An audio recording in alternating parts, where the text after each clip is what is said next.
Hi friends, welcome back to my channel. ఈ స్టోరీకి writer SNMR Sridhar గారండి. శ్రీధర్ గారి అన్ని స్టోరీస్ కి కాపీరైట్స్ వర్తిస్తాయి. ఆయన పర్మిషన్ లేకుండా యూట్యూబ్ లోనే కాదు, మరే ఇతర సోషల్ మీడియా నెట్వర్క్ లో కూడా ఆయన స్టోరీస్ ని అప్లోడ్ చేయడానికి వీల్లేదు. దయచేసి అలా చేయకండి ఫ్రెండ్స్. అలా చేస్తే లీగల్ గా చాలా ప్రాబ్లమ్స్ ఫేస్ చేయాల్సి వస్తుంది. అలానే ఈ స్టోరీస్ చదువుతున్న వాళ్ళైనా వింటున్న వాళ్ళైనా మీరు మరే ఛానల్లోనైనా శ్రీధర్ గారి స్టోరీస్ ని చూసినట్లయితే వెంటనే నాకు కామెంట్ బాక్స్ లో మెసేజ్ చేయండి. ఇది పూర్తిగా రైటర్ శ్రీధర్ గారి ఛానల్ అండి. కేవలం ఆయన స్టోరీస్ మాత్రమే ఇందులో ఉంటాయి. కానీ కొంతమంది పేర్లు మార్చి వేరే ఛానల్స్ లో ఆయన స్టోరీస్ ని అప్లోడ్ చేస్తున్నారు. మీరు అలా చూసినట్లయితే నాకు మెసేజ్ చేయండి. ఇక లేట్ చేయకుండా వీడియోలోకి వెళ్ళిపోదాం ఫ్రెండ్స్. ఎస్ఎన్ఎంఆర్ శ్రీధర్ గారు రాసినటువంటి మన శిఖర 12వ భాగం. చెప్తా ఈ బ్యాడ్ అంకుల్ సంగతి అనుకున్నాడు శౌర్య. శౌర్య పద వెళ్దాం అంటూ సాత్విక్ శౌర్య చేయి పట్టుకుని తీసుకెళ్తుంటే అంకుల్ అంకుల్ 1 సెకండ్ అంటూ ఆపేశాడు. ఏంట్రా? ఏం లేదంకుల్, నాకు కొన్ని టాయ్స్ కావాలి. మమ్మీని అడిగితే కొనివ్వదు. ప్లీజ్ అంకుల్ మీరైనా కొనివ్వండి. మమ్మీ అక్కడ వెయిట్ చేస్తుంది నాన్న, ప్లీజ్ అంకుల్ అనడంతో సరే పద నీకేం కావాలో తీసుకుందు గాని అని తీసుకెళ్తూనే స్విచ్ ఆఫ్ అయిన ఫోన్ ని ఆన్ చేస్తూ వెళ్తున్నాడు సాత్విక్. వీళ్ళేంటి ఇంకా రాలేదు అని ఫోన్ చూస్తూ కూర్చుంది శిఖర. రే సిద్ధు, శిఖరరా అంది సుజీ. ఎక్కడా? అదిగో ఫుడ్ కోర్ట్లో కూర్చోనుంది అనగానే అందరూ అటువైపు చూశారు. వావ్, నా ఎనిమి రిలాక్స్డ్గా కూర్చుంది. బట్ తనలా రిలాక్స్ అవ్వడం నాకు అస్సలు నచ్చలేదు. పదండి వెళ్దాం. వద్దులేరా, ఎందుకొచ్చిన గొడవ?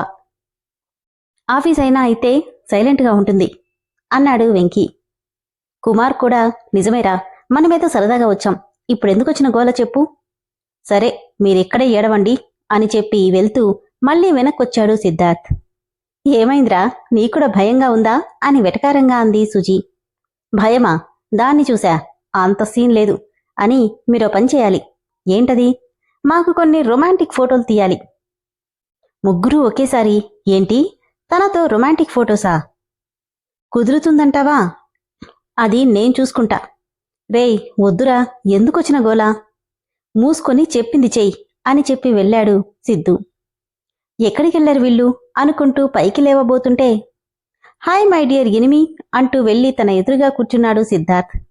నువ్వా? నేనే, నీ ఎండీని.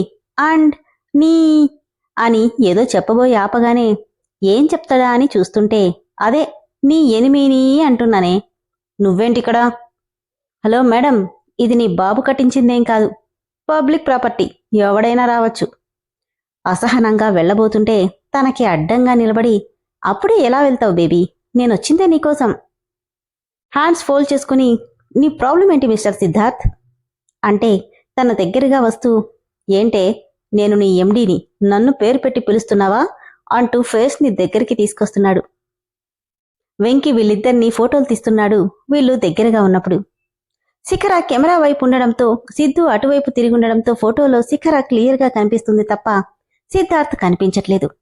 దాంతో వెనుక నుండి చూస్తున్న వాళ్ళకి వీళ్ళిద్దరూ కిస్ చేసుకుంటున్నట్టు అనిపిస్తుంది. ఎండి ఆఫీస్లో, ఇక్కడ కాదు, ఇది పబ్లిక్ ప్లేస్. ఇంకా ఎక్కువ మాట్లాడావనుకో ఈ మాత్రం మర్యాద కూడా ఇవ్వను, గుర్తుపెట్టుకో అంటూ అతనికి దూరంగా జరిగింది. అబ్బా, నేను బానే గుర్తుపెట్టుకుంటాను గాని నీతో కొంచెం మాట్లాడాలి, అలా కూర్చుంటావా?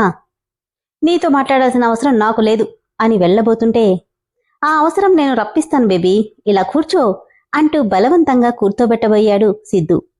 ఎచ్చి వదులు అంటూ తనని పట్టుకోనివ్వకుండా నీ ముఖం చూడడం కూడా నాకిష్టం లేదని వెళ్ళిపోయింది. తను వెళ్లకుండా తన కాలు అడ్డం పెట్టాడు సిద్ధార్థ్. దాంతో శిఖర ఫ్లోర్ మీద పడబోతుంటే తన నడుం చుట్టూ చేతులేసి పడకుండా పట్టుకోవడంతో కొద్దిగా బెండై సిద్ధార్థ్ చేతుల్లో ఉండిపోయింది శిఖర.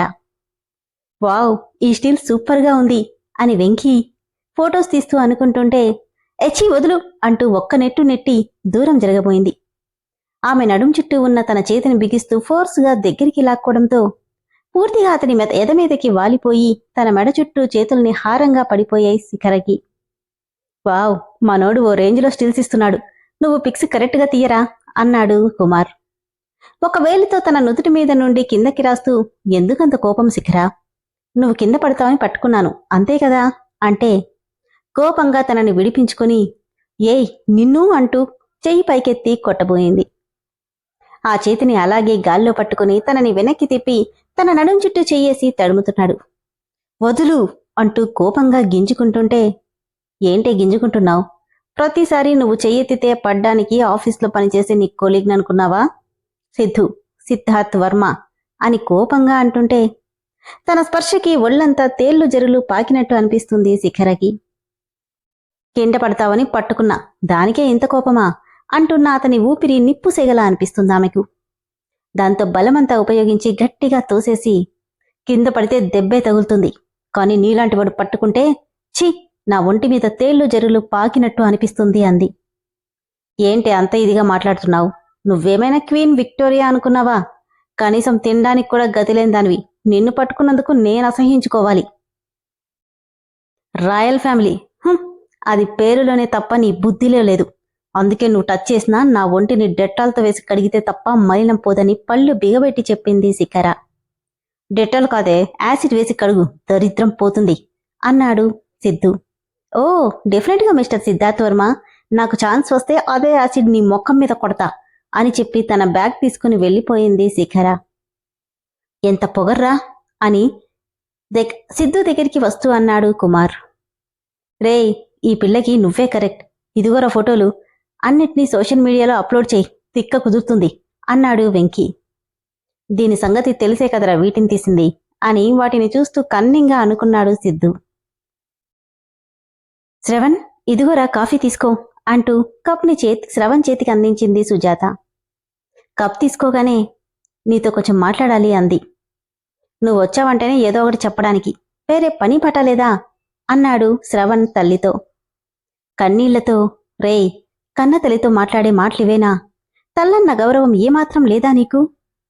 భార్యవన్నినా మా నాన్నే నిన్నే రోజు పట్టించుకోడు, ఇక నేనేం పట్టించుకుంటా, నసపెట్టకుండా వెళ్ళమ్మా అన్నాడు శ్రవణ్. సరే వెళ్తాను, కాని మీ మామయ్య నీ మీద నమ్మకంతో కంపెనీలో పార్ట్నర్ని చేశాడు, ఆ మర్యాద పోగొట్టుకోవద్దురా. డాడీ నిన్నెందుకు తెట్టాలో తెలుసామా? ఇలా విసిగిస్తూనే ఎప్పుడేం చెయ్యాలో నాకు బాగా తెలుసు, నువ్వెళ్ళు అని ఖాళీ కప్ ఇచ్చేసి వాష్రూంలోకి వెళ్ళిపోయాడు శ్రవణ్. కొడుకు భర్త ప్రవర్తన నచ్చకపోయినా ఏమీ చేయలేక మౌనంగా వెళ్ళిపోయింది సుజాత.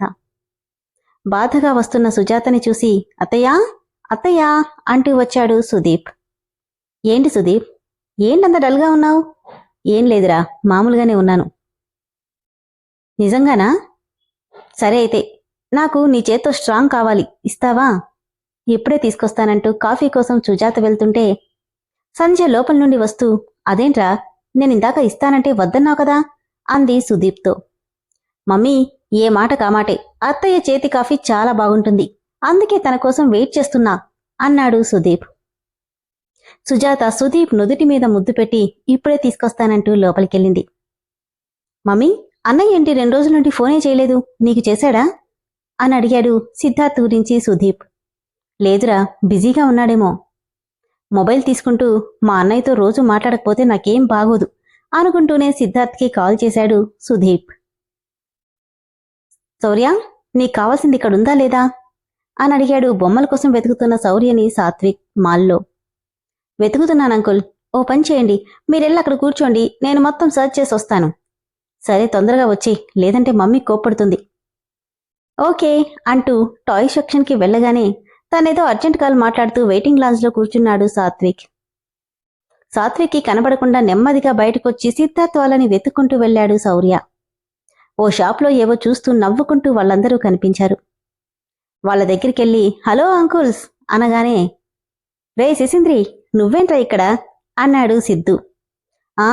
ఇక్కడ కోతులాడుతుంటేనూ చూద్దామని వచ్చానంకుల్ అంటే, రేయ్, నీకు వెటకారం బాగా ఎక్కువరా. నీకంటే నా అంకుల్? వాడి తల మీద ఒకటి కొట్టి ఈ వాగుడే తగ్గించుకో. అబ్బా అంకుల్, నువ్వొకటి మర్చిపోకు. ఏంటో అది అని వెంకీ అంటే, ఒక బాల్ని నేలకేసి కొడితే అంతే ఫోర్స్గా వచ్చి మన ఫేస్కి తగులుతుంది. నేను అంతే, నాతో మీరెలా ఉంటారో నేను కూడా వాళ్ళతో అలానే ఉంటాను. ఏడ్చావులే గాని ఇందుకే ఎందుకు పిలిచావు? నేను పిలవలేదు, అక్కడ మిమ్మల్ని ఎవరో పిలుస్తున్నారు, మీకు బాగా తెలిసిన వాళ్ళంట అన్నాడు. మాకిక్కడ తెలిసిన వాళ్ళు ఎవరున్నారు అన్నాడు కుమార్. మాకిక్కడెవరూ తెలీదురా అంది సుజీ కూడా. అది నాకెలా తెలుస్తుందా ఆంటీ, పాపం వాళ్ళేదో ప్రాబ్లంలో ఉన్నారంట, మీరు హెల్ప్ చేస్తారేమోనని రమ్మన్నారు. మాకిక్కడ తెలిసిన వాళ్ళెవరబ్బా అంటూ సిద్ధార్థ్ ఆలోచిస్తుంటే, ముందు వెళ్తే తెలుస్తుంది కదరా అన్నాడు కుమార్. అబ్బా, మనం ఇక్కడ పెద్ద షాపింగ్ చేసేదేముంది చెప్పు, పద టైం పాస్ అన్నా అవుతుంది అని కుమార్ అనడంతో, సరే పద, ఇంతకీ ఎక్కడున్నారు అని అడిగాడు శౌర్యని. అదిగో అంకుల్, ఆ షాప్లో ఉన్నారు అని చేయిపెట్టి చూపిస్తే, ఆ షాప్ క్లోజ్లో ఉన్నట్టుందే. లేదంకుల్, ఓపెన్లోనే ఉంది, ఇప్పుడే మా మమ్మీ షాపింగ్ కూడా చేసింది అని చెప్పి, సరే నేనిక వెళ్తాను, మమ్మీ నా కోసం వెయిట్ చేస్తూ ఉంటుంది అని చెప్పి వెళ్ళిపోయాడు శౌర్య. పదరా చూద్దాం ఎవరో అంటూ నలుగురు క్లోజ్గా ఉన్న ఆ రూంలోకి వెళ్ళగానే ఒక్కసారిగా డోర్స్ క్లోజ్ అయిపోయాయి. హలో అంకుల్స్, ఈ రూమ్ రిపేర్లో ఉంది, నేను లాక్ వేసేసా, మీరిప్పట్లో బయటికి రాలేరు, నన్ను ఏడిపించారు కదా, ఇప్పుడు నా ఈగో సాటిస్ఫై అయింది, బాయ్ అంకుల్స్ అంటూ నవ్వుతూ బయట నుంచి సైర్య మాటలు వినిపిస్తుంటే, రేయ్ రే సిసింద్రి అంటున్నా వాడప్పటికే వెళ్ళిపోవడంతో అటువైపు నుండి ఎలాంటి మాటలు వినిపించలేదు. రేయ్ ఇప్పుడెలారా, ఈ బుడ్డోడు ఇలా చేశాడు అంది కంగారుగా సుజి. కుమార్ తల మీద సిద్ధార్థ్ గట్టిగా కొట్టి, నీ యప్ప, నేను అంటూనే ఉన్నాను, నువ్వే విని చావలేదు అన్నాడు. అంటే నేను కొంచెం మానవత్వంతో ఆలోచించానురా. నువ్వు మానవత్వంతో చించావు, వాడేమో కన్నింగా ఆలోచించాడు. అబ్బా, మీ గొడవ ఇప్పుడెలా బయటపడాలో చూడండి అంది సుజి. ఎలానే? ఇవి సౌండ్ ప్రూఫ్, మనం అర్చినా కూడా వినపడదు. ఒరే సిసింద్రి, నిన్నంత ఈజీగా వదిలిపెట్టనురా, ఏదో ఒక రోజు నాకు దొరుకుతావు నువ్వు. అంకుల్ ఇక వెళ్దాం పదండి అంటూ సిద్ధార్థ్ వాళ్ళని లాక్ చేసి బయటకొచ్చిన శౌర్య సాత్విక్ దగ్గరికి వస్తే, ఏదో కావాలన్నావు కదరా, అది ఇక్కడ లేదంకుల్, చాలా వెతికాను, కనిపించినప్పుడు చెప్తాను, తొందరగా వెళ్దాం పదండి, నేను హోంవర్క్ కూడా చేసుకోవాలంటూ పరుగు పరుగున సాత్విక్ ని లాక్కెళ్లాడు శౌర్య. వీళ్ళిద్దరినీ వెతుకుతూ మాల్ మొత్తం తిరుగుతున్న శిఖరకి మమ్మీ అంటూ వచ్చి కాళ్ళు చుట్టేసుకున్నాడు శౌర్య. ఎక్కడికెళ్లారు సాత్విక్, ఇంత లేట్ ఏంటి? అదెందుకు అడుగుతావులే, నీ కొడుకు అది ఇది అని చెప్పి మొత్తం మాల్ అంతా తిప్పించాడు. సర్లే పదండి, లేట్ అవుతుంది ఇప్పటికే, వెళ్ళిపోదామంటూ ముగ్గురు బయలుదేరారు. పాపం ఆ బ్యాడ్ అంకుల్ వాళ్ళు ఈ రోజంతా అక్కడే ఉంటే సూపర్గా ఉంటుందని నవ్వుకుంటూ వెళ్ళాడు శౌర్య. విన్నారు కదా ఫ్రెండ్స్, స్టోరీ ఎంత బాగుందో కదా. మొత్తానికి మన బుడ్డోడు సిద్ధార్థ్ని వాళ్ళ ఫ్రెండ్స్ని బాగానే లాక్ చేసేశాడు. అక్కడ సౌండ్ ప్రూఫ్ అంట, కనీసం మాటలు కూడా వినిపించవు. ఎలా బయటకు వస్తారో నెక్స్ట్ ఎపిసోడ్లో చూద్దాం. స్టోరీ అయితే చాలా ఫన్నీగా, చాలా ఇంట్రెస్టింగ్గా సాగుతుంది కదండి. దయచేసి స్టోరీ నచ్చిన వాళ్ళు ఇమ్మీడియట్గా మెంబర్షిప్లో జాయిన్ అవ్వండి, దానివల్ల మీకు ఎపిసోడ్స్ తొందరగా ఓపెన్ అవుతాయి, అలానే నాకు కూడా కొంచెం హెల్ప్ చేసిన వాళ్ళు అవుతారు. Thank you.